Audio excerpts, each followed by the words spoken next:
La famille. La famille est le noyau de la société, le soubassement de toute collectivité. C'est la plus ancienne des sectes. De base, on y entre par le sang, on n'en ressort jamais.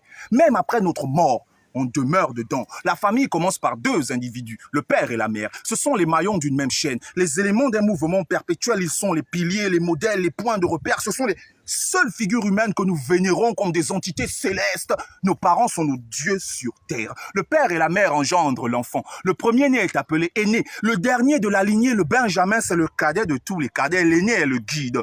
De tous ceux qui vont par la suite arriver, il est rarement le préféré car les émotions et les sentiments se divisent et se déportent sur chaque nouveau-né. Mais cela n'est pas bien grave car ce qui compte, c'est pas le début, c'est l'arrivée. Plus la famille est grande et plus il y a de diversité et de bizarreries, il y a généralement les enfants chéris, les pourris gâtés, les prunelles des yeux, les préférés. Il y a aussi les enfants moyennement aimés. Pour finir, il y a les brebis galeuses, les mauvaises herbes, les fils du vinaigre, les cannes sauvages, les mi-cuits salés, gratis-gratas de la famille, les mal aimés. Tout dépend souvent de la manière de se comporter, mais pas que. Il y a aussi la préférence qui rentre en jeu. Il arrive souvent que l'oiseau de mauvais augure, la charogne, le chacal soit le plus aimé.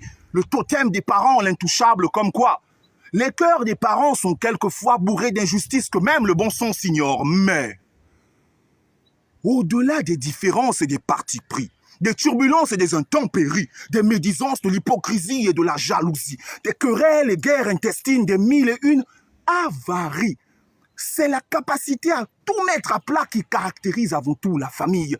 Qu'importe la quantité de linge sale, en famille, il y aura toujours assez de détergent pour faire la lessive, car on est une famille par-dessus et au-delà de tout, y compris la mort.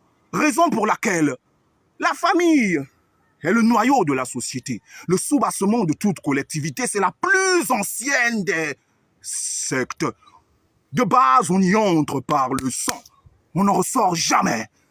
Même après notre mort, on demeure dedans, dedans, dedans, dedans.